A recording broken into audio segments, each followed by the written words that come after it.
ॐ अज्ञानतिमिरान्धस्य ज्ञानाञ्जनशलाकया चक्षुरुन्मीलितं येन तस्मै श्रीगुरवे नमः। श्रीचैतन्यमनोभीष्टं स्थापितं येन भूतले स्वयं रूपः कदा मह्यं ददाति स्वपदान्तिकम्। नमावो विष्णुपदाय कृष्णप्रेष्ठाय भूतले श्रीमते भक्तिवेदान्तस्वामिनिति नामिने। नमस्ते सरस्वतीदेवे गौरवाणी प्रचारिणे निर्विशेषा शून्यवादी पाश्चात्यते सतारिणे। जय श्री कृष्ण चैतन्य प्रभु नित्यानंद श्री अद्वैत गदाधर श्रीवासादि गौर भक्त वृंद। हरे कृष्णा कृष्ण कृष्ण हरे हरे, हरे राम राम राम हरे हरे। ओम नमो भगवते वासुदेवाय।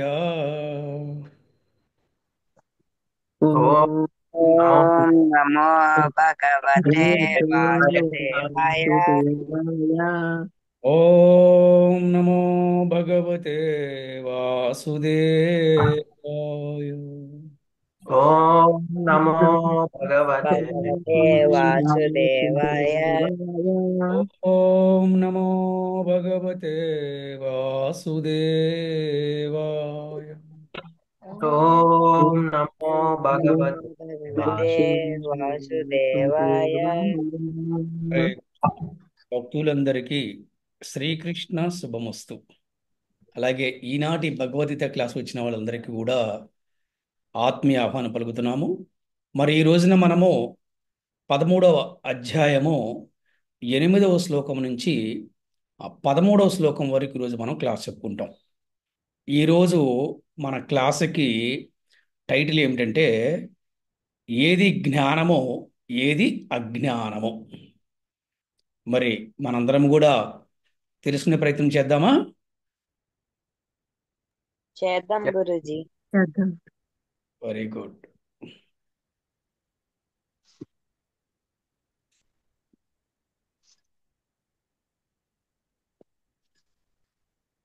సో మీకు పీపీటీ కనబడుతుందా? PowerPoint presentation.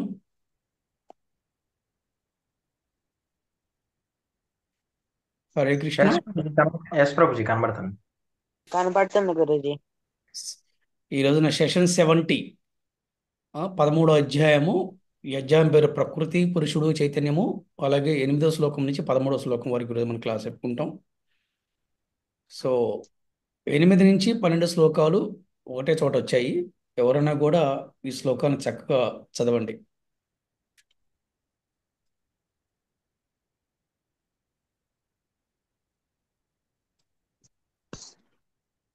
Hare Krishna Prabhuji, నేను చదువుతాను. హరే కృష్ణ చదవండి. అమానిత్వం మదమిత్వం అహింసా క్షాంతిరార్జవం ఆచార్యోపాసనం శౌచం స్థైర్యమాత్మా వినిగ్రహ ఇంద్రియార్థేషు వైరాగ్యం మనహంకార ఏవ చ జన్మ మృత్యు జరా వ్యాధి దుఃఖదోషానుదర్శనం ఆసక్తిరణ విశ్వంగ పుత్రధార గృహాదిషు నిత్యం చ సమచిత్తత్వ ఇష్టానిష్టోపతిష్ఠిషు మయి చానన్యయోగేన భక్తిర్వ్యాభిచారిణి వివిక్తదేశసేవిత్వం అరతిర్జన సంసది ఆధ్యాత్మికాజ్ఞాన నిత్యత్వం తత్వజ్ఞానార్థదర్శనం ఏతజ్ఞానమితి ప్రోక్తం అజ్ఞానం యదతోన్యదా. హరే కృష్ణ. హరి బోల్. చాలా పెద్ద శ్లోకము. అంటే 4 శ్లోకాలు కలిపి ఒకటేసారి చదవాలి ఈ యొక్క చాప్టర్లో. ఓకే.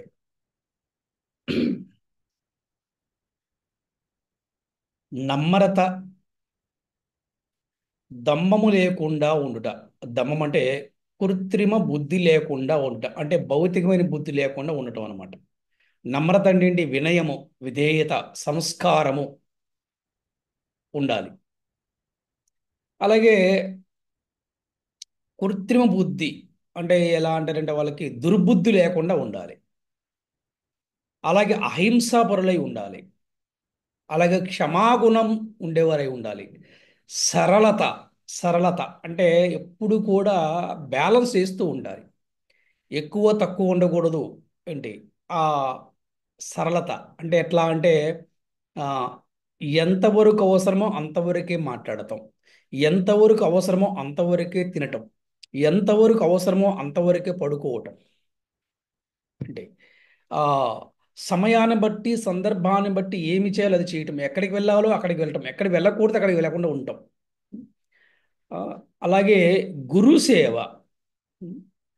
గురుసేవ చూడండి, శాస్త్రాలలో గురుసేవ గురించి ఎంత బాగా చెప్పారు. గురుసేవ అంటే గురువుకి సేవ చేసేవాడై ఉండాలి.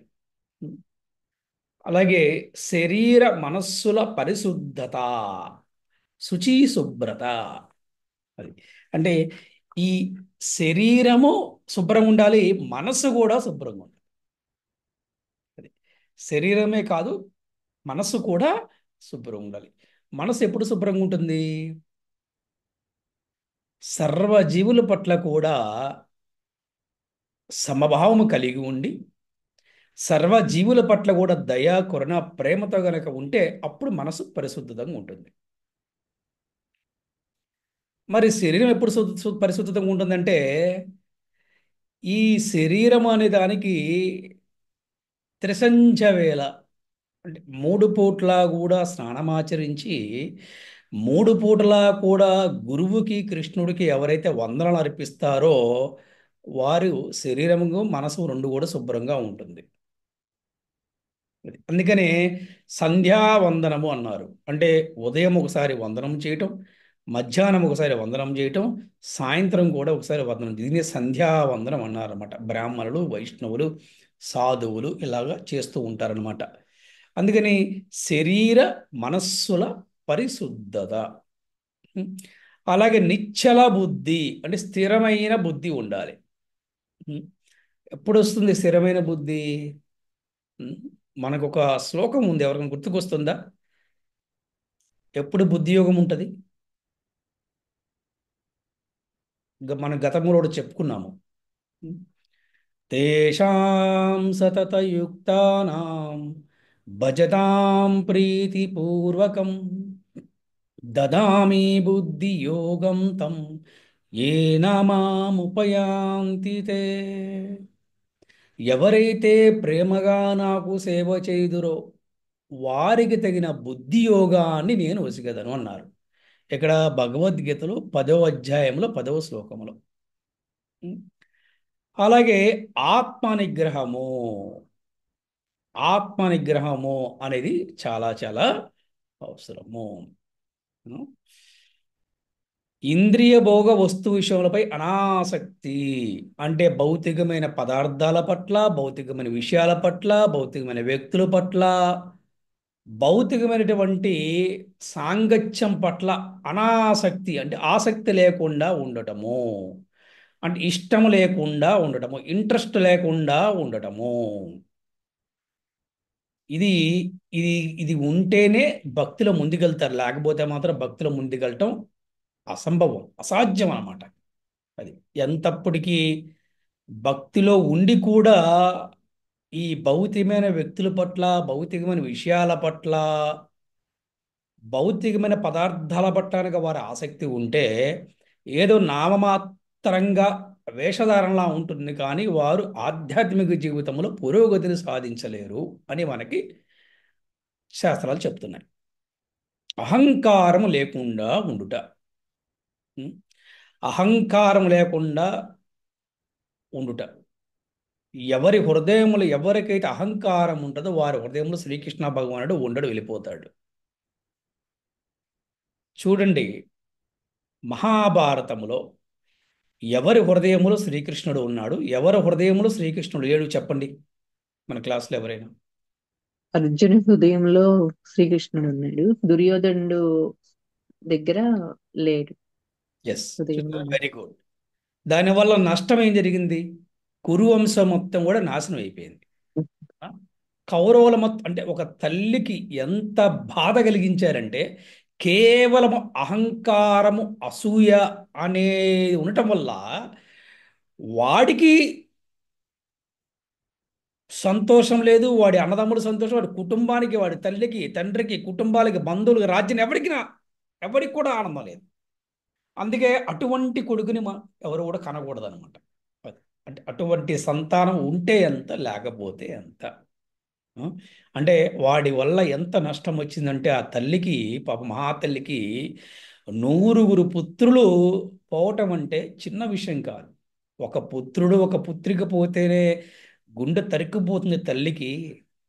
ఇది ప్రాక్టికల్గా చూస్తే ఎంత బాధ ఉంటే చెప్పరు. అటువంటిది 100 మంది పుత్రులు పోవడానికి కారణం ఎవరు? కేవలం దుర్యోధనుడే. వాడి యొక్క అహంకారం, వాడి యొక్క అసూయ, వాడి యొక్క దుర్బుద్ధి. ఆ? చూశారు కదా, అది అందుకని అహంకారము చాలా ప్రమాదం. మనం ఇక్కడ కూడా చూస్తూ ఉంటాం కొంతమందికి. ఆ, అంటే మనం చూస్తున్నప్పుడు ఒకరికి కులపరంగా అహంకారం ఉంటుంది, ఇంకోటికి వర్ణపరంగా అహంకారం ఉంటుంది, ఇంకోటి డబ్బు పరంగా అహంకారం ఉంటుంది, ఇంకోటి రాజకీయ పరంగా అహంకారం ఉంటుంది, ఇంకోరు అందంగా ఉన్న అహంకారం ఉంటుంది. కానీ ఈ అహంకారం లేకుండా ఉన్నప్పుడే భగవంతుడి దగ్గరికి చేరగలుగుతారు.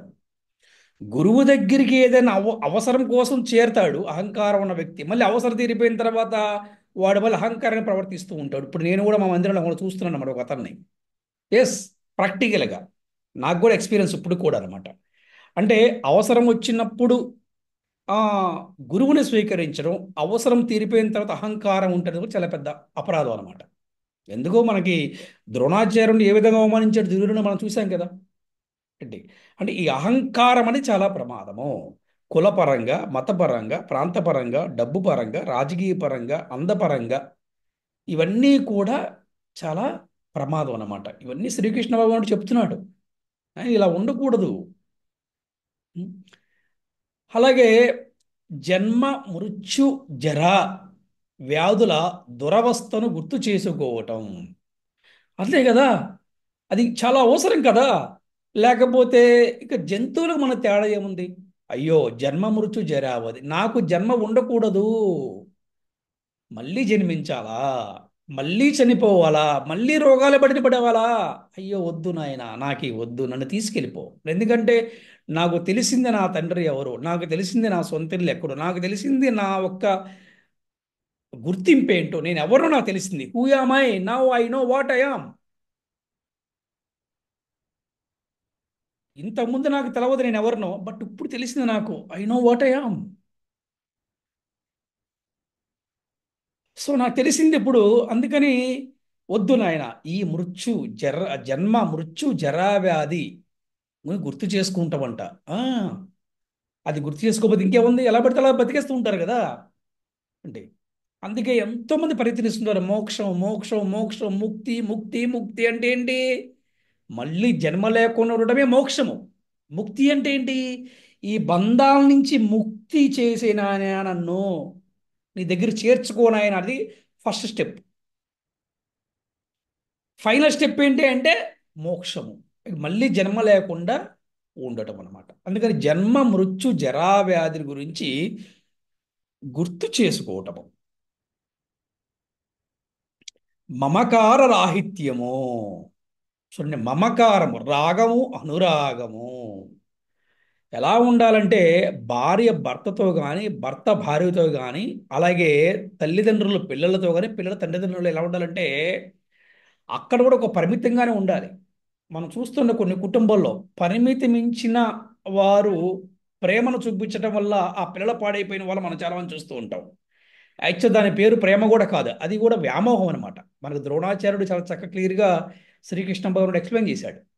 ఏం చేశారంటే, అదేంటి వాసుదేవ, మీరు నన్ను నిందిస్తున్నారు, నా ఒక పుత్రుడు భవిష్యత్తు నిర్మించటము నా ఒక బాధ్యత కదా,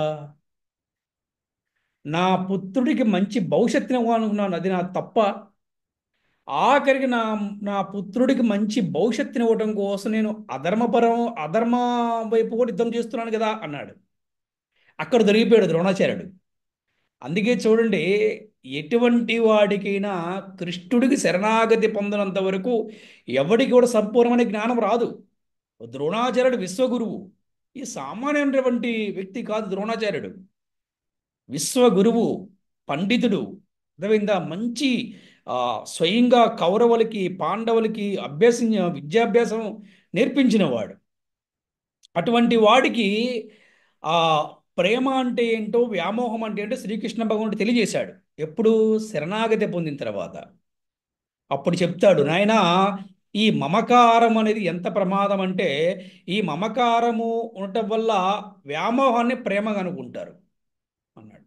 నీకు నీ కొడుకు పట్ల ఉన్నది ప్రేమ కాదునైనా, నీ కొడుకు పట్ల ఉన్నది నీకు వ్యామోహం అంటాడు. ఒక్కసారి హార్ట్ బ్రేక్ అయిపోతుంది ద్రోణాచార్యుడికి. అదేంటి వాసుదేవ, ప్రేమకి వ్యామోహానికి నాకు వ్యత్యాసాన్ని తెలపని చెప్పి అడుగుతాడు. ఇది ప్రణామం చేస్తూ అప్పుడు చెప్తాడు శ్రీకృష్ణ భగవానుడు, నాయన, ఎవరైతే నా సంతానానికి ఆ ఈశ్వరుడే భవిష్యత్తు నిర్మాణం చేస్తారనుకుంటాడో అది ప్రేమ. ఎవరైతే నా సంతానానికి నేనే భవిష్యత్తు నిర్మాణం చేద్దాం అనుకుంటారో అది వ్యామోహం అని చెప్తాడు అనమాట. అంటే ఇక్కడ మమకారం అనే దానికి ఇక్కడ అర్థమవుతున్నాం. అందుకని మన పిల్లలకి మనమే అన్ని చేస్తామని వ్యామోహంలో ఉండొద్దు. మన పిల్లలకి భగవంతుడు అన్ని చూస్తాడు, భగవంతుడి దగ్గర చేర్చాలి. నేను కూడా నిమిత్త మాత్రుణ్ణే, నేను కూడా ఈరోజు రేపో వెళ్ళిపోవలసిన వాడినే అనే జ్ఞానం ఉండాలి. దాన్ని ప్రేమ అన్నారు. అందుకని ఈ మమకారం అనేది చాలా ప్రమాదం. ఈ మమకారం ఎలా ఉండాలంటే బాధ్యతగా ఉండాలన్నమాట. తప్పకుండా ఒక కమిట్మెంట్, ఒక డెడికేషను ఏంటి ఆ కుటుంబం పట్ల ఉండాలి. అంటే భార్య భర్తకు సేవ చేయటంలో, ఆ భర్త కుటుంబం మొత్తానికి సేవ చేయటంలో, ఆ కుటుంబాన్ని పోషించటంలో, అలాగే ఆ పిల్లల్ని కూడా విద్యాబుద్ధులు నేర్పించి వారిని మంచి ప్రయోజనం చేయటంలో, ఆ పిల్లలు కూడా తల్లిదండ్రుల పట్ల కృతజ్ఞతాభావంతో ప్రేమతో ఉండటం, ఇవన్నీ కూడా ఉండటం మంచిదే. కానీ అంతకు మించి ఇంకెక్కువ వెళ్ళకూడదు. నీవు లేకపోతే నేను లేను, నీవు లేకపోతే నేను చచ్చిపోతాను అనే స్థాయికి ఎప్పుడు కూడా వెళ్ళకూడదు అనమాట. దీన్ని మమకార రాహిత్యం అన్నారనమాట. మమకార రాహిత్యం అంటే మమకారం లేకుండా ఉండటము.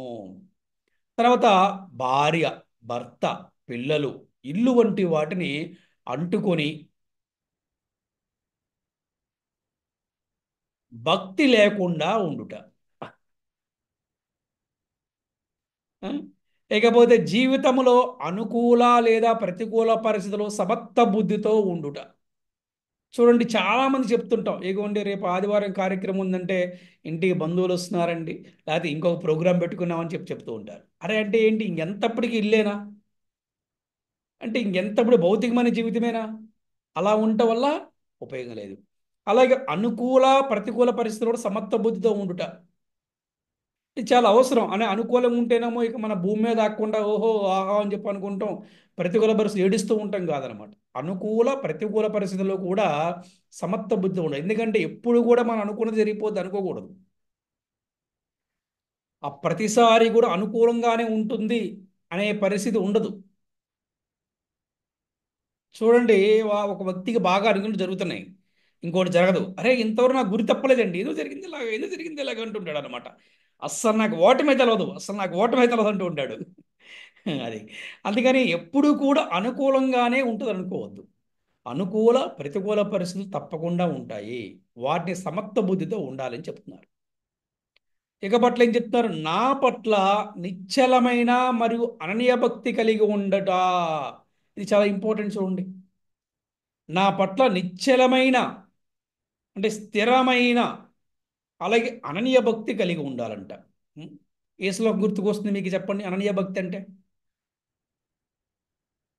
మన క్లాస్ 9th chapter 22nd శ్లోకం గురించి. చదవండి తల్లి. అనన్యాశ్చింతయంతో మాం ఏ జనాః పర్యుపాసతే తేషాం నిత్యాభియుక్తానాం యోగక్షేమం వహామ్యహం. అనన్య భక్తితో ఆశ్రయించిన వాటికి లేనివి సమకూర్చదను, ఉన్న వాటిని సంరక్షించదను. చూసారా? అంటే అననీయ భక్తి ఏంటంటే, నాయనా నీవు తప్పితే నాకు ఇంకొకటి లేదు నాయనా, నాకు అన్నీ నువ్వే, నాకు వేరే గతి లేదు నాయనా, నాకు గతి లేదు, అన్నీ కూడా నువ్వే, నువ్వేమి చేసినా నువ్వే, ఎందుకంటే నేను నీకు సరెండర్ అయిపోయాను, నేను నీకు శరణాగతి పొందుతున్నాను నాయనా.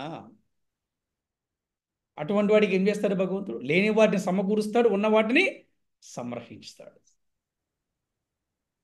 ఇది అననీయ భక్తి అంటే. అంతేగాని నాకు అందరూ సమానమేనండి అని లౌక్యాన్ని ప్రదర్శించి ఆ రకరకాల దేవతలకి పూజలు చేస్తూ టైంను వృధా చేయకుండా ఉండాలి. ఇది. అంటే అన్య దేవతలకి పూజ చేయటం పాపం అని చెప్పట్లేదు. ఎప్పుడైతే ఒక సుప్రీం పర్సనాలిటీ ఆఫ్ గాడెడ్, ఒక ఉన్నతమైనటువంటి భగవంతుడు భక్తి చేసే అవకాశం మనకు ఉన్నప్పుడు మనం దాన్ని ఎందుకు ఫాలో అవ్వకూడదు? అలాగే ఏకాంత ప్రదేశాలు ఉండడానికి ఇష్టపడుట. ఎందుకు ఏకాంత ప్రదేశాల్లో ఉండడానికి ఇష్టపడుట? అంటే ఎవరు కూడా డిస్టర్బ్ చేయకుండా ఉంటారని. అంతేని ఒంటరిగా ఉండమని దాని అర్థం కాదనమాట. ఎవరు కూడా డిస్టర్బ్ చేయకుండా ఉంటారు, మనం సాధన చక్కగా చేసుకోవచ్చు. ఏంటి? అట్లాగే ప్రాపంచిక సమాజం పట్ల అనాసక్తి. చూసారా? అంటే ఈ భౌతికమైన సమాజం పట్ల ఆసక్తి ఉండకూడదు. అరే ఏంటండి, మీకు ఒక చిన్న ఆ, ఒక మంచి స్టోరీ చెప్తానమాట. ఒక ఒక మంచి భక్తుడు బ్రహ్మచారిగా అయినాడు, టెంపుల్లో బాగా చేస్తున్నాడు. అతనికి ఒక బాధ్యత ఇచ్చారు. ఏంటంటే వచ్చిన వారందరూ కూడా వండి పెడుతూ ఉండాలి. వచ్చిన వారందరూ కూడా వండి ప్రసాదాన్ని నైవేద్యం పెట్టి ప్రసాదం పెడుతూ ఉండాలి. పెడుతూ ఉంటే అతను బాగా చదువుకున్నాడు, పిహెచ్డి హోల్డర్, డాక్టరేట్ అనమాట. మరి చాలా చక్కగా చేస్తున్నాడు. అతను కొంతకాలానికి అనిపించింది, అరే నేను బాగా చదువుకున్నాను, ఈ టెంపుల్కి వచ్చేవాడు ఒకడు ప్యాంట్ వేసుకున్నాడు, షర్ట్ వేసుకున్నాడు, బెల్ట్ పెట్టుకుని షూ వేసుకుంటున్నాడు, అరే నేను కూడా గనక ఇక్కడ గనక లేకపోతే నేను కూడా అలా కూడా ఉండొచ్చు కదా, అలా కూడా ఉండి భక్తి చేసుకోవచ్చు కదా, నేను ఎంత చదువుకొని కూడా నేను రోజు ఎందుకు, నేను రోజు నేను ఉండటం ఏంటి, నేను అందరికి పెడతాం ఏంటి, నాకు ఆలోచన వచ్చింది అతనికి. టెంపుల్ నుంచి వెళ్ళిపోయాడు. వెళ్ళిపోయాడు వెళ్ళిపోయిన తర్వాత కొంతకాలానికి కొన్ని సంవత్సరాల తర్వాత, దాదాపు ఒక సుమారు చాలా ఒక 10-15 ఏళ్ళ తర్వాత, ఎప్పుడో సంవత్సరాల తర్వాత అతను ఉండే ప్రాంతానికి గురువు గారు అక్కడికి వెళ్ళటం జరిగింది. అంటే ఆ ప్రాంతానికి ఎవరో చెప్పారు, పలానా గురువు గారు వస్తున్నారు ఈ ప్రాంతానికి అని. అప్పుడు ఇతను తెలిసిందే, ఓ మా గురువు గారు వస్తున్నారా అని ఇతను తెలుసుకున్నాడు. తెలుసుకుని గురువు గారిని చూద్దామని వెళ్ళాడు. గురువుగారు కనపడంగా ఎమ్మటే గురువు గారికి సాష్టాంగ ప్రణామం చేసి గట్టిగా ఏడుస్తున్నాడు. గట్టిగా ఏడుస్తున్నాడు. ఏమిటి ఏమిటి ఏమిటి ఏమైందంటే, గురువుగారు ఆ రోజు మీరు నాకు చక్కగా వంట చేసి భక్తులందరికీ ప్రసాదం పెట్టమన్నారు, నేనేంటి ఇంత చదువుకున్నాను, నేను వంట చేసి భక్తులకు ప్రసాదం పెడతానని చెప్పి నేను అనుకున్నాను, అక్కడి నుంచి వచ్చేసాను, నేను పెళ్లి చేసుకున్నాను, నాకు పిల్లలు పుట్టారు, కానీ నా భార్యకి వంట రాదు.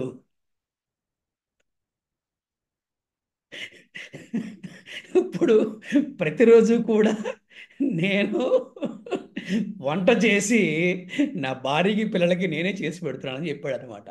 అంటే చూశారు కదా? అంటే ఈ ప్రాపంచిక సమాజం పట్ల ఆసక్తి ఉంటే నష్టం ఏంటి? ఇప్పుడు మీ అందరి ప్రశ్న, అతనికి ఈ భక్తులకి వండి ప్రసాదం పెడతాం మేలా, లేకపోతే వివాహం చేసుకున్న తర్వాత భార్య పిల్లలు చేసి పెడతాం మేలే చెప్పండి. అంటే భార్య పిల్లలు చేయడం తప్పు నేను అంటలేదు అండి, ఎవరినైనా తప్పుగా అనుకోబాకండి దయచేసి. ఎవరిని చెప్పండి మన క్లాస్ భక్తులకి పెడితేనే మంచిది ప్రభుజీ. కదా.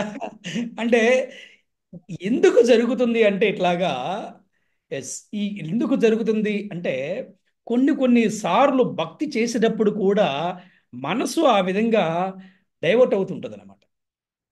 కానీ త్రిసంజ వేళల్లో గురువుని కృష్ణుని ఎవరైతే గుర్తు చేసుకుంటారో, ఉదయం మధ్యాహ్నం సాయంత్రము ఎవరైతే గురువుని కృష్ణుని స్మరిస్తారో, ఎవరైతే గురువుకి కృష్ణుడికి వందనాలు చేస్తారో, వారి దగ్గరికి మాయ రాకుండా ఆ, మనకి బాగుంటుందన్నమాట. అది ప్రపంచిక సమాజం పట్ల అనాసక్తి. ఉం? ఆధ్యాత్మిక జ్ఞానంలో అచంచల విశ్వాసము. ఏంటండి? అచంచల విశ్వాసం అన్నమాట. ఆ, విశ్వాసానికి బెస్ట్ ఎగ్జాంపుల్ నేను మీకు రెండు విషయాలు చెప్తాను. ఒకటి అడిగారు, మన ఇస్కాన్ ఫౌండరాచార్య పరమ గురువు భక్తి వేదాంత స్వామి ప్రభుపాదుల వారు అమెరికా వెళ్ళిన తర్వాత, ఆయన సాధించిన తర్వాత, అంటే ఆయన ఒక 10 సంవత్సరాల టైంలో ఒక 108 టెంపుల్స్ నిర్మించారు ప్రపంచం మొత్తం మీద.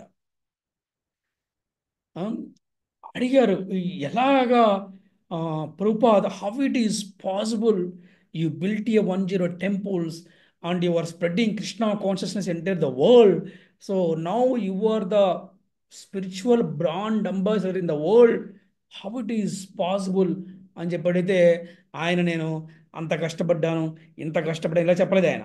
అని చెప్పాడంటే, మా గురువు గారు పట్ల, కృష్ణుడు పట్ల నాకున్న విశ్వాసమే నన్ను గెలిపించిందని చెప్పారనమాట. అవునా? అది అది విశ్వాసం అంటే. అంటే ఎంత కష్టపడ్డారంటే ప్రభుపాదుల వారు ఆ విశ్వాసమే అనమాట.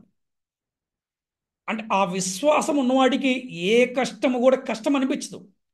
ఆ కష్టంలో కూడా ఆనందాన్ని ఎత్తుకుంటాడు, ఆ నొప్పిలో కూడా నవ్వుతూ ఉంటాడు అనమాట.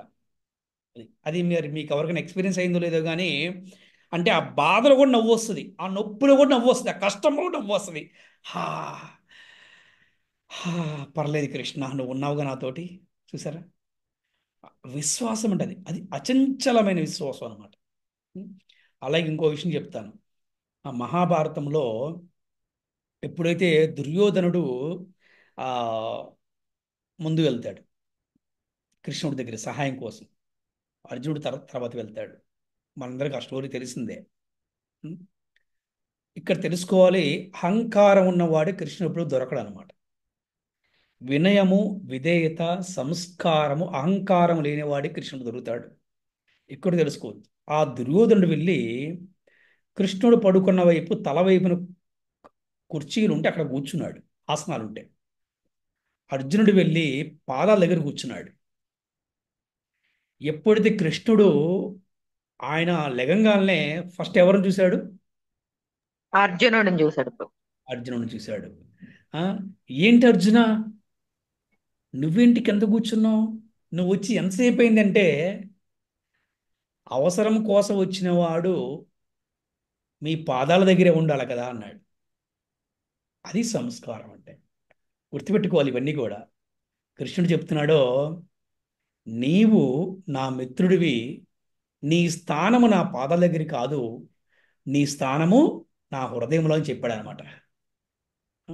ఆ తర్వాత దుర్యోధనుడు వచ్చాడు. ఏయ్, అదేంటి కృష్ణ, నీకు పక్షపాతము, అర్జునుడు నాకన్నా వెనకొచ్చాడు, నువ్వు వాడితో మాట్లాడుతున్నావు అంటాడు. లేదు నాయనా, ఆ, అర్జునుడు ఎక్కడ కూర్చున్నాడు, నువ్వు ఎక్కడ కూర్చున్నావు అంటే ఇక్కడ మనకు ప్రతి పాయింట్ తెలుస్తుంది. అహంకారం లేనివాడి కృష్ణుడు దొరుకుతాడు, కృష్ణుడు ప్రేమ దొరుకుతుంది అనమాట. అప్పుడు ఇది జరిగిన తర్వాత, అంటే విశ్వాసం గురించి ఆ, మొత్తానికి దుర్యోధనుడు కోరుకుంటాడు. ఆ, నీ సైన్యం అంతా కూడా నాకు ఇచ్చేసి, నాకు నీతో పని లేదంటాడు. అంటే అర్జునుడేమో నాకు నువ్వే కావాలంటాడు. అది మనకు తెలిసిన విషయమే. ఈ కబురు ధృతరాష్ట్రుడికి అందింది. ఎప్పుడైతే ధృతరాష్ట్రుడికి ఈ విషయం తెలిసిందో, చాలా ఆనందంతో, ప్రౌడ్ తోటి కుంతి మహారాణి మందిరానికి వెళ్తాడు. వెళ్ళి, అమ్మ కుంతి మహారాణి, ఎంత అనుకునేవాడు, నువ్వు మరదలంటే నా కూతురు సమానం. అంటే మరి ఆ పాండురాజుకి నేనంటే చాలా అభిమానము. అన్నయ్య, నీ దగ్గర ఏ వస్తువు ఉన్నా కూడా జాగ్రత్తగా ఉంటుందని చెప్తూ ఉంటాడు. మరి మాకు ఇప్పుడు విజయము తథ్యము, ఎందుకని కృష్ణుడు ఆ, యుద్ధము చేయనని చెప్పాడంట, ఆయుధాన్ని పట్టని చెప్పాడంట. అంతేకాకుండా కృష్ణుడి యొక్క యాదవ సైన్యం వారందరూ కూడా మా తరపున యుద్ధం చేస్తారంట. దీన్ని బట్టి చాలా క్లియర్గా అర్థమవుతుంది మాకు యుద్ధంలో విజయం కన్ఫాము అని. అప్పుడు కుంతి మహారాణి విశ్వాసము చూడండి.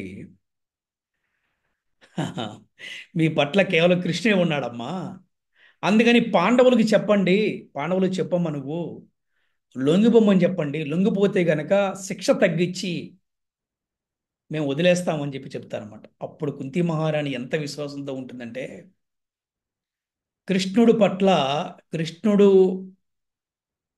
యుద్ధం చేయకపోయినా పర్వాలేదు, కృష్ణుడు ఆయుధం పట్టకపోయినా పర్వాలేదు, కృష్ణుడు ఎక్కడ ఉంటే అక్కడ ధర్మం ఉంటుంది, ధర్మం ఎక్కడ ఉంటే అక్కడ సమస్త దేవతలు కూడా ఉంటారు అని చెప్పేసి చెప్తుందన్నమాట. అది విశ్వాసం అంటే. చూడండి, ఒక 10 మంది ఉంటే ఒక్కడిని గనక బెదిరిస్తే వాడు అక్కడ బెదిరిపోతాడు. కానీ అటువంటిది అంత సైన్యం ఉన్నా కూడా కేవలం 5గురు పాండవులు, కృష్ణుడు, వీళ్ళొక 6గురు. దీనికే ఇంత భయం ఉండాలి. కానీ కుంతి మహారాణికి ఎంత విశ్వాసం చూడండి. అది అచంచల విశ్వాసం అన్నమాట. అచంచల విశ్వాసం. కృష్ణుడు ఉన్నాడు, కృష్ణుడు వస్తాడు, కృష్ణుడు కాపాడుతాడు, కృష్ణుడు నన్ను పోషిస్తాడు, కృష్ణుడే నాకు మిత్రుడు, కృష్ణుడే నాకు సర్వము అని ఎవరైతే అనుకుంటారో అది విశ్వాసం అంటే. అంతేకాకుండా పరమ సత్యముకై తత్వాన్వేషణ. అంటే తత్వం అంటే ఏంటి? ఏదో ఉంది, ఇది కాకుండా ఏదో ఉంది, దాన్నే పరతత్వం అంటారు. అంటే పరమైన, ఇది కాకుండా there is something beyond that. అంటే ఇది కాకుండా ఇంకా ఏదో ఉంది, ఏదో ఒక శక్తిని నడిపిస్తుంది. Seeking for truth, seeking for God, seeking for Bhagwan. అంటే ఏదో సత్యం కోసం పరితీస్తున్నారు అనమాట. అక్కడి నుంచే ఆధ్యాత్మిక జ్ఞానం ప్రారంభమవుతుంది అనమాట. దాన్ని తత్వాన్వేషణ అంటారు. ఇవన్నీ తెలిసిన వారినే జ్ఞానిగా పరిగణిస్తానని శ్రీకృష్ణుడు చెప్తున్నాడు. అలా కాకుండా వీటికి వ్యతిరేకంగా ఎవరైతే ఉంటారో వారు అజ్ఞాని. ఇవాళ క్లాసుని మనకి ఏది జ్ఞానము, ఏది అజ్ఞానము, ఇవన్నీ తెలిస్తేనే జ్ఞానము. ఇవి కనుక తెలకపోతే అజ్ఞానము. ఇది ఇవాళ చాలా పెద్ద క్లాసు. 4 శ్లోకాలు కలిపి చాలా వండర్ఫుల్ అనమాట. అంటే మొత్తం లైఫ్ అంతా, మన లైఫ్ అంతా కూడా ఈ 4 శ్లోకాల్లో, 5 శ్లోకాల్లో చూసుకోండి మీరు, 8 నుంచి 12 వరకు చూడండి. మళ్ళీ ఒకసారి, నమ్రత అంటే వినయము, విధేయత, సంస్కారము, ఆ, ఆ, కృత్రిమ బుద్ధి లేకుండా, దుర్బుద్ధి లేకుండా ఉండటం, అహింస, చీమకు కూడా హాని పెట్టనవాడు, క్షమాగుణము, క్షమాగుణము లేనివాడు పశువుతో సమానం అని చెప్తారు మేడం. క్షమాగుణము, ఈ క్షమాగుణం ఎంత గొప్పదంటే ఆ భగవంతుడితో సమానమైన వాళ్ళు ఎవరూ లేరు. భగవంతుడి కన్నా ఎక్కువ ఎవరు కూడా లేరు, అధికులు ఎవరు కూడా లేరు, ఇక ఉండరు కూడా. కానీ ఒకరు మాత్రము భగవంతుడి గుణాలలో ఒకరు ఎక్కువ అంట భగవంతుడి కన్నా. ఎవరు వాళ్ళు? గురూజీ. ఏ గుణం అది? క్షమాగుణంలో. ఎస్. అందుకే గురువుకి అంత ప్రాధాన్యత ఇచ్చారు మన శాస్త్రాల్లో. మనం గనక చూస్తే గురువు ఎప్పటికి కూడా శిష్యుణ్ణి కాపాడుకునే ప్రయత్నం చేస్తుంటాడంట. ఇంకా మారు, ఇంకా మారు, ఇంకా మారు అని చెప్పి ప్రయత్నం చేస్తుంటాడు. గురువు మాత్రం ఎప్పటికి కూడా శిష్యుణ్ణి శిక్షించడు, దండిస్తాడు. దండన వేరు, అంటే దండిస్తాడు కానీ శిక్షించడు. దండించడం వేరు, శిక్షించడం వేరు. గంభీరంగా అతన్ని చెప్పటం వేరు, శిక్షించడం అన్నమాట. ఇది క్షమాగుణం. గురువు యొక్క గొప్పతనం అంటే క్షమాగుణము. అలాగే ప్రతి వ్యక్తిలో కూడా క్షమాగుణం ఉండాలి. ఈ సృష్టి మొత్తము కూడా, ఈ విశ్వం మొత్తం కూడా క్షమాగుణం మీదనే ఆధారపడి ఉంటుంది. వాడు ఎంత తప్పు చేసినా కూడా కోర్టులో వాడు నన్ను క్షమించండి, నేను తప్పు ఒప్పుకున్నానంటే గనక వాడికి తక్కువ శిక్షలో వదిలేస్తారు వాడిని. అలా కాకుండా నేను అలా చేయాలి, ఇలా చేయని చెప్పేసి అటు ఇటు కన్ఫ్యూజ్ చేస్తే ఇంకొక శిక్ష ఎక్కువ వేస్తారు. అంటే క్షమాగుణం అనేది తప్పకుండా ఉండాలి. సరళత, గురుసేవ. గురుసేవ చేయని వాడు జ్ఞాని కాదు. ఏ విధంగా చేయాలి గురుసేవ? 2 రకాలుగా చేయాలి. వనీ సేవ, వాపు సేవ. ఏంటి వనీ సేవ అంటే, ఇప్పుడు నేను మా గురువు గారి దగ్గర దీక్ష తీసుకున్నాను. మా గురువు గారు చెప్పాను, నేను ప్రచారం చేస్తూ ఉంటాను నా జీవితం అంతా అని. నీ గురువు గారు మణిపూర్లో ఉన్నారు, నేను ఇక్కడ ఉన్నాను. నేను ఇప్పుడు మీ క్లాసులు చెప్తున్నాను. ఇప్పుడు నేను ఏ సేవ చేస్తున్నాను చెప్పండి? వాణి సేవ వాణి సేవ చేస్తున్నాను. సేవ చేస్తాను. ఈ సేవ, వప్పు సేవ. నా గాడ్ బెదర్స్ అంటే మా గురువు గారి ఉన్న శిష్యులు ఎవరైతే ఉన్నారో గాడ్ బెదర్స్, వాళ్ళు గురువు గారు ఇక్కడ వ్యక్తిగతంగా ఆయనకి మందులు ఇవ్వటం కానీ, ఆయన వంట చేసి పెడతాం కానీ, ఆయన బట్ట ఉతకడం కానీ, ఏంటి, ఆయనకి సేవ చేస్తున్నారు. ఇప్పుడు ఆ సేవనేమన్నారు? వాప్ సేవ. ఈ సేవ అన్నారు. ఈ విధంగా గురువుకి మన సేవ వల్ల సంతోషం కలగాలన్నమాట. అది ఎందుకంటే ఎప్పుడైతే గురువు సంతోషపడ్డాడా కృష్ణుడు ఆటోమేటిక్గా సంతోషపడిపోతాడు.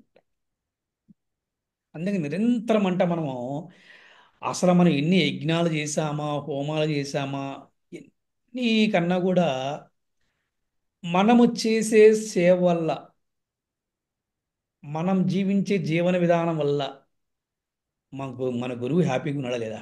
చాలా సింపుల్ సింపుల్. మన గురువు హ్యాపీగా ఉన్నాడా లేదా? గురువు కృష్ణ, గురువుని కృష్ణుని హ్యాపీగా ఉంచితే చాలు. ఈ విధంగా శ్రీకృష్ణ భగవానుడు చెప్తున్నాడు. ఇటువంటి అన్నీ గనక వారిలో ఉంటే, ఇటువంటి లక్షణాలు ఉంటే గనక వారు జ్ఞానిగా పరిగణించవచ్చు వారిని. వీటికి వ్యతిరేకంగా ఎవరైతే ఉంటారో వారు అజ్ఞాని. ఇవన్నీ తెలిస్తేనే జ్ఞానము, దీని వ్యతిరేకంగా ఉంటే అజ్ఞానము. అదే ఈరోజు క్లాసు. ఏది జ్ఞానము, ఏది అజ్ఞానము.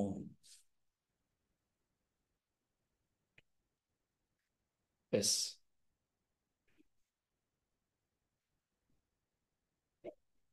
ఎవరైనా శ్లోకం చదువుతారా?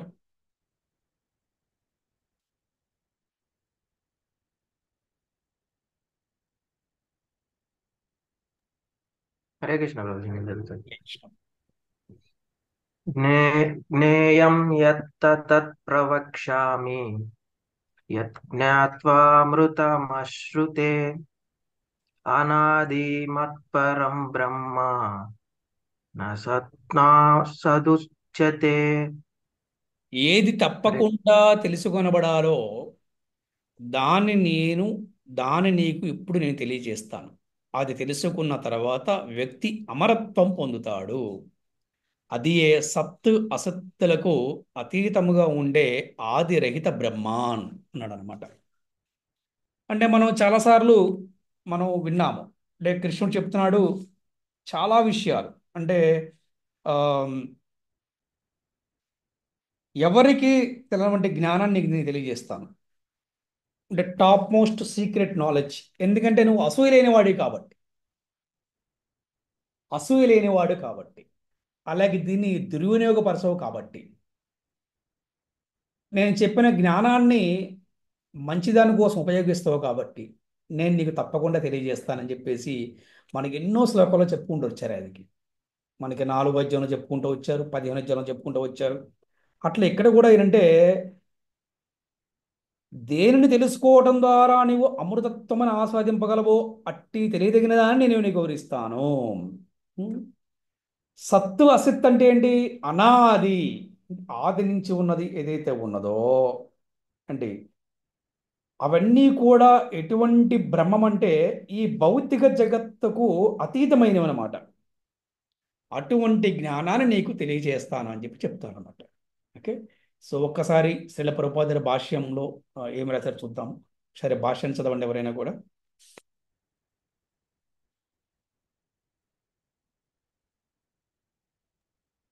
హరే కృష్ణ ప్రభుజీ. చదవండి మాతాజీ. హరే కృష్ణ. ఏది తప్పకుండా తెలుసుకోబన తెలుసుకొనబడాలో దాన్ని నీకు ఇప్పుడు నేను తెలియజేస్తాను. అది తెలుసుకున్న తర్వాత వ్యక్తి అమరత్వం పొందుతాడు. అదే అసత్తులకి అతీతముగా ఉండే ఆదిరహిత బ్రహ్మన్. హరే కృష్ణ ప్రభు. మాతాజీ భాష్యం చదవాలి. బుక్ లోదా ప్రభుజీ? బుక్కులో మన భాష్యం చదువు ఉందా మీ దగ్గర? ఉంది ప్రభుజీ. ఉంటే కనుక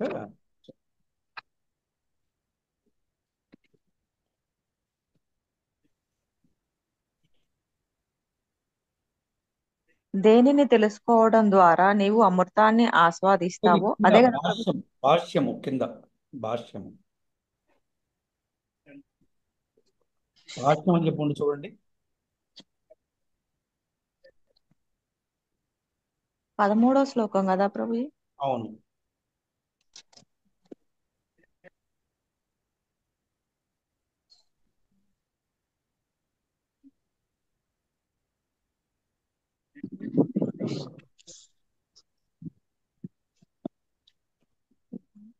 ఆ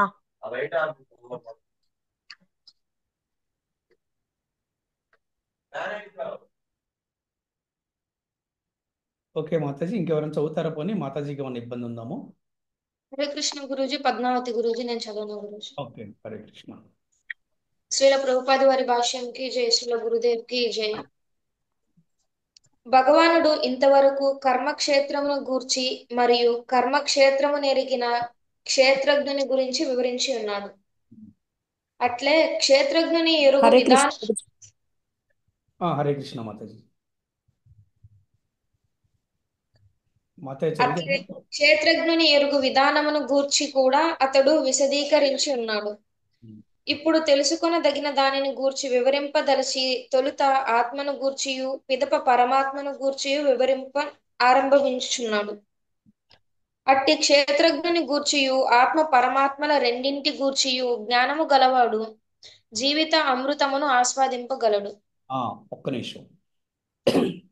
ఆత్మ గురించి, పరమాత్మ గురించి, ఆత్మ గురించి, శరీరాన్ని గురించి తెలుసుకున్నవాడు మానవ జీవితంలో పరిపూర్ణతను సాధించగలడు. దాన్నే అమృతత్వం అని కూడా అనొచ్చు అన్నమాట. కేవలము శరీరాన్ని గురించే ఆలోచిస్తూ, కేవలం శరీరానికే సేవ చేస్తూ, ఆత్మ జ్ఞానం లేకుండా, ఆత్మ స్పర్శ లేకుండా, ఆత్మ అవగాహన లేకుండా, పరమాత్మ గురించి జ్ఞానం లేకుండా ఉన్నవాడు మళ్ళీ తిరిగి జన్మ మృత్యు జరా వ్యాధిలో మళ్ళీ చిక్కుకోవాల్సిందే. కంటిన్యూ చేయండి తల్లి. జీవాత్మ నిత్యమని ద్వితీయ అధ్యాయమున తెలుపబడిన విషయమే ఇక్కడ కూడా నిర్ధారింపబడినది. వాస్తవమునకు జీవుడెన్నడు జన్మించనో తెలుపు ప్రత్యేకమైన తేదీ ఏదీనూ లేదు. అట్లే పరమ పురుషుని నుండి జీవాత్మ వ్యక్తమైనట్టి చరిత్రను కూడా ఎవరూ తెలుపజాలరు. కనుకనే Yes. ఎప్పుడు జన్మిస్తాడో ఎవరు కూడా చెప్పలేరు. అంటే ఇప్పుడు కొంతమంది డేట్స్ పెట్టుకొని ఆపరేషన్ చేసుకొని వస్తున్నారు బయటికి, అది వేరే విషయము. కానీ జనరల్గా అయితే మాత్రం ఏంటంటే ఎప్పుడు జన్మిస్తారనేది ఎవరు కూడా చెప్పలేరు. చెప్పరు. అదేవిధంగా అతడు భగవానుడు ఉద్భవించిన వైనమును సంబంధించిన చరిత్రను సైతం ఎవరిని కూడా ఎరుగరు. ఓకే, ఇంకా కంటిన్యూ. కనుకనే అతడు ఆది రహితుడు. కఠోపనిషత్తు ఇట్లా నిర్ధారించుచున్నది: నజాయతే మ్రియతే వా విపశ్చిత్. దేహము నెరిగిన క్షేత్రజ్ఞుడు అజుడు, అమరుడు, జ్ఞాన సంపూర్ణుడు. వైదిక గ్రంథమైన శ్వేతాశ్వత రోపనిషత్తునందు ప్రధాన క్షేత్రజ్ఞ పతిర్గుణేశ. భగవానుడు పరమాత్ముని రూపమున ప్రధాన క్షేత్రజ్ఞునిగా మరియు భౌతిక ప్రకృతి త్రిగుణములకు ప్రభువుగా నున్నాడని తెలుపబడినది. జీవులు సర్వదా అట్టి శ్రీకృష్ణ భగవానుని సేవయందు నెలకొని ఉందురని పద్మపురాణమునందు తెలుపబడినది. శ్రీ చైతన్య మహాప్రభువు తన బోధనల యందు కూడా దీనిని నిర్ధారించి ఉన్నారు. కనుక ఈ శ్లోకమునందు తెలుపబడిన బ్రహ్మము యొక్క వర్ణనము జీవాత్మకు సంబంధించినది. బ్రహ్మము అను పదము జీవునికి అన్వయింపబడినప్పుడు అతడు ఆనంద బ్రహ్మము కాకుండా విజ్ఞాన బ్రహ్మము అని గ్రహింపవలెను. పరబ్రహ్మమైన దేవాది దేవుడే ఆనంద బ్రహ్మము. హరే కృష్ణ గురూజీ. హరే కృష్ణ. బ్రహ్మము అంటే ఇక్కడ ఏం తెలుసుకోవాలంటే హయ్యెస్ట్ అనమాట. అంటే హయ్యర్ కాన్షియస్నెస్, హయ్యెస్ట్. అది అంటే ఆ విధంగా ఇక్కడ శ్రీకృష్ణ భగవానుడే ఆనంద బ్రహ్మము. హరే కృష్ణ కృష్ణ కృష్ణ హరే హరే, హరే రామ రామ రామ హరే హరే. శ్రీల ప్రభుపాదికి జై, శ్రీల గురుదేవ్కి జై, అనంత కోటి వైష్ణవ భక్త బృందకి జై. హరి హరి బోల్. హరే కృష్ణ. ఈరోజు ఏది జ్ఞానము ఏది అజ్ఞానము అని మరి ఈరోజు మనం చాలా చక్కగా క్లాస్ చెప్పుకున్నాము. మరి వీటిలో మీకు ఎవరికైనా సందేహాలు ఉంటే కనుక సందేహాలు అడగవచ్చును. అలాగే ఈ రోజు జరిగిన క్లాసులో మీరు ఏం తెలుసుకున్నారు అనే దాని గురించి కూడా మీరు చక్కగా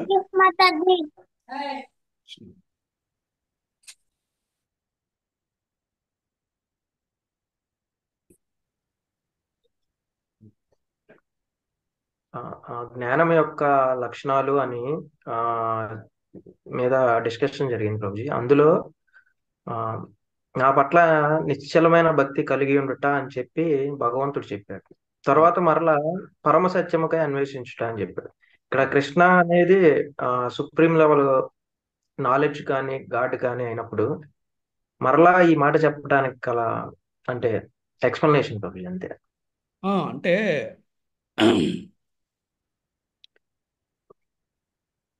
భక్తి చేయటం వల్ల ఎక్స్పీరియన్స్ అయ్యి సత్యం ఏంటో తెలుసుకుంటాడు. భక్తి చేయటం వల్ల ఎక్స్పీరియన్స్ అవ్వాలి కదా. ఇప్పుడు నేను ప్రవీణ్ ప్రభు మీరు నమ్మండి, నా మాట నమ్మండి, మీరు దీక్ష తీసుకోండి, మీరు రండి రండి అని నేను పిలిచాను అనుకోండి, మొహమాట కొద్దో ఏదో రకంగా వస్తారు. అలా కాకుండా మీ చేత భక్తి చేయించాను అనుకోండి, మీరు ప్రాక్టీస్ చేసే కొద్దీ మీకు అనుభవాలు వచ్చినాయి అనుకోండి, మీ అందరికి మీరే అప్పుడు పూర్తిగా తెలుసుకుని దీక్ష తీసుకున్నారు అనుకోండి, అందులో మీకు పరిపూర్ణత ఉంటుంది. అలాగే సత్యం ఏంటో కూడా తెలుసుకుంటారు మీరు. సత్యం అంటే ఏంటి? భగవంతుడే కదా. ధర్మంతు సాక్షాత్ భగవత్ ప్రణీతం. అది అందుకని ఈ పరమ సత్యమును తెలుసుకోవటం కోసం ప్రయత్నిస్తూ ఉంటారు. ఇది ఎలా సాధ్యపడుతుందంటే ప్రాక్టీస్ ద్వారా సాధ్యపడుతుంది అన్నమాట.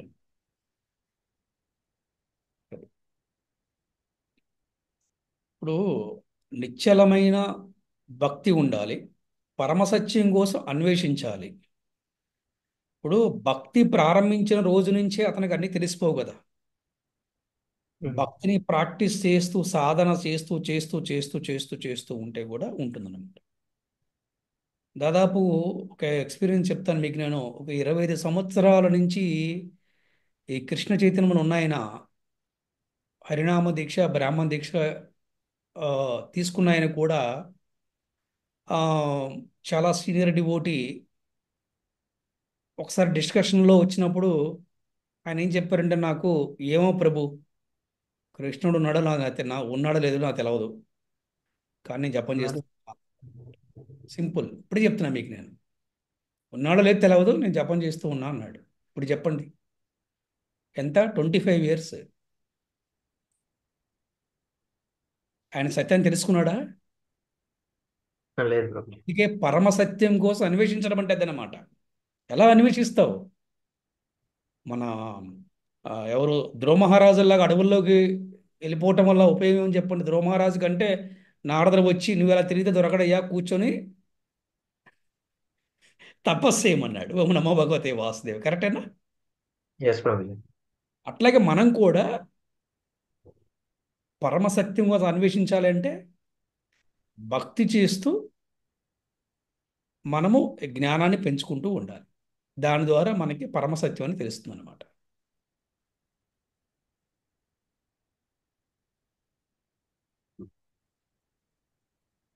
ఎస్ ప్రభుజీ.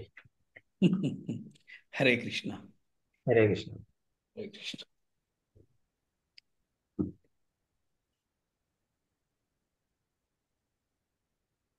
సెక్షన్ 70 తెలుసుకున్నాను అంటే అసలు టైటిల్ ఏది జ్ఞానము ఏది అజ్ఞానం అనే విషయం గురించి తెలుసుకున్నాను గురించి. అంటే భక్తిలోకి వచ్చాక కూడా మళ్ళీ భౌతికమైన విషయాల పట్ల ఆసక్తి కలిగి ఉండి భౌతికమైన పనులు చేయడం ఇలా చేయకూడదు. ఇలా చేస్తే అది నామమాత్రపు భక్తి మాత్రమే అవుతుంది. అంటే బయటకి షో ఆఫ్ చేస్తున్నట్టు మాత్రమే ఉండిద్ది. అసలు దాన్ని భక్తి అని అనరు, అది భక్తిలోకి వచ్చినట్టే కాదు. అండ్ మనిషికి అహంకారం అనేది అస్సలు ఉండకూడదు. అహంకారం ఉంటే ఆ కృష్ణుడు దగ్గరికి కూడా రారు, మనకి కృష్ణ భక్తి అనేది లభించదు. అండ్ జన్మ మృత్యు జరా వ్యాధి అనే దాన్ని ఎప్పుడు మనం గుర్తు తెచ్చుకుంటూనే ఉండాలి, అప్పుడే మనం జాగ్రత్త పడుతూ ఉంటాం. అండ్ బంధాల నుండి విముక్తి అవ్వాలి, ఎప్పుడు ఇల్లు కుటుంబం ఇవే అవి చూసుకోకూడదు, మాయలో చిక్కుకుపోతాం. అండ్ మనిషి భక్తులకి వినయము విధేయత సంస్కారం అనేవి ఉంటూ ఉండాలి. అండ్ చీమకి కూడా హాని చేయకుండా ఉండే అంత దయా కరుణ కలిగి ఉండాలి. అండ్ ఆ, ప్రతి మనిషికి క్షమాగుణం అనేది చాలా ఇంపార్టెంట్. క్షమాగుణం ఉంటేనే, క్షమాగుణం ఉండే అంత పెద్ద మనసు ఉంటే తను ఇంకా భక్తిలో పురోగతి సాధిస్తారు అని తెలుసుకున్నాను గురుజీ. అండ్ ఫైనల్లీ గురు సేవ ఇస్ ద మోస్ట్ ఇంపార్టెంట్ అని తెలుసుకున్నాను. అండ్ అనన్య భక్తితో, అనన్య భక్తి మనం చేయాలి అంటే భగవంతునికి కంప్లీట్ గా సరెండర్ అయిపోయి నువ్వు తప్ప ఇక వేరే గతి లేదు అనే విధంగా భక్తి చేయాలి అని తెలుసుకున్నా గురుజీ. అండ్ ఇటువంటి ఈ లక్షణాలు తెలుసుకొని ఆచరించే వాళ్ళనే జ్ఞాని అంటారు అని తెలుసుకున్నాను. హరే కృష్ణ. హరే కృష్ణ తల్లి, వెరీ గుడ్, చాలా బాగా చెప్పారు. హరే కృష్ణ. హరే కృష్ణ. హరే హరే కృష్ణ. హరే కృష్ణ. కృష్ణ. హరే కృష్ణ హరే కృష్ణ హరే కృష్ణ కృష్ణ హరే హరే హరే హరే రామ హరే రామ రామ రామ హరే హరే హరే హరే కృష్ణ. కృష్ణ కృష్ణ కృష్ణ హరే హరే హరే రామ రామ రామ హరే హరే హరే కృష్ణ. హరే కృష్ణ. హరే కృష్ణ కృష్ణ కృష్ణ హరే హరే హరే రామ రామ రామ హరే హరే హరే కృష్ణ గురూజీ, ధన్వత్ ప్రణామ్ Guruji, thank you so much Guruji. Hare Krishna అమ్మ, దండ ప్రణామం. హరే కృష్ణ ప్రభుజీ, ధన్యవాద ప్రణామం ప్రభుజీ. హరే హరే కృష్ణ దండ ప్రణామం. హరే కృష్ణ ప్రభుజీ, ధన్యవాద ప్రణామములు. దండ ప్రణామం. హరే కృష్ణ గురుజీ, దండ ప్రణామాలు గురుజీ. హరే కృష్ణ బాలగోపాల్, దండ ప్రణామం. హరే హరే కృష్ణ కృష్ణ ప్రభు. హరే కృష్ణ గురుజీ దండ ప్రణామాలు గురుజీ. హరే కృష్ణ ప్రభు, దండ ప్రణామం ప్రభుజీ. హరే కృష్ణ మాతాజీ. హరే కృష్ణ. హరే కృష్ణ గురుజీ, ధన్యవాద ప్రణామం. హరే కృష్ణ మాతాజీ, దండ ప్రణామం మాతాజీ. హరే కృష్ణ. ప్రభుజీ, ఈ రోజు నేను లేట్ గా జాయిన్ అయ్యాను. లింక్ మళ్ళీ ఈ రోజు జూమ్ ది పెడతారు కదా ప్రభుజీ, నేను మళ్ళీ వింటాను. వస్తుంది మాత, ఇప్పుడే ఒక మ్యాక్సిమం 15-20 minutes లో వచ్చేస్తుంది మీకు చక్కగా. ఓకే ప్రభు, లేట్ గా జాయిన్ అయ్యాను, బయటికి వెళ్ళొచ్చి. వేరే వాళ్ళకి కూడా ఫార్వర్డ్ చేయండి. హరే కృష్ణ. Okay okay Prabhuji. హరే కృష్ణ.